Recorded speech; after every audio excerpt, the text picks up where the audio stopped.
మీరు ఎప్పుడైనా మీరు హీరోయిన్ మీరు క్యారెక్టర్ వేస్తూ అదర్ హీరోయిన్ ఎవరో మీ కాంబినేషన్లో చేస్తున్నారు లేదా ఎనీ అదర్ ఆర్టిస్టులు చేస్తున్నప్పుడు మీరు చూస్తూ అరే నాకు ఇంత క్యాపబిలిటీ నాకు ఉంది కదా అయినా కూడా వేరెవరినో చేయిస్తున్నారు అది లేదంటే ఇలాంటి వాళ్ళన ఇండస్ట్రీ పుష్ చేస్తుంది అని ఎప్పుడైనా అనిపించిందా మీకు ఆ హీరోయిన్ చూసి? కానీ నేను అలా క్యారెక్టర్ రోల్స్ చేసింది 3-4 ఫిల్మ్స్ చేశాను.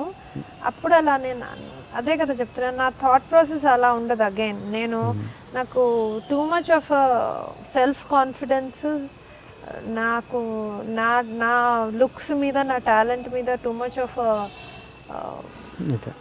What do I say confidence ఉంది. బట్ సినిమాల్ని చూస్తున్నప్పుడు అనిపించింది ఇలాంటి సినిమా తనుంది. నేను ఎవరి గురించి ఆనెస్ట్గా నేను పట్టించుకోనండి. I mean it sounds very cliché whatever, but నేను పట్టించుకోను. తనకిస్తున్నారు ఏంటి, తనకి పొటెన్షియల్ లేదు అని నేను అనను.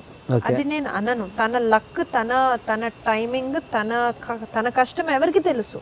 తను ఏం కష్టపడిందో, ఎలా ఎవరన్నా ఏ హీరోయిన్ అన్నా ఎలా ఒక మెట్టు సాధించింది అనేది nobody nose their journey. But నాకెందుకు రావట్లేదు, డాన్స్ ఎస్పెషలీ డాన్స్ బ్యాక్గ్రౌండ్ ఉంది. అరే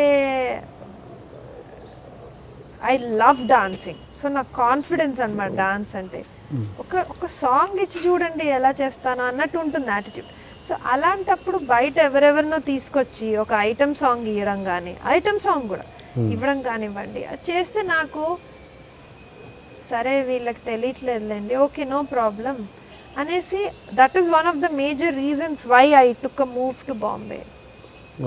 so tomorrow if I'm successful in Bombay, ఆ క్రెడిట్ మన తెలుగు వాళ్ళకి.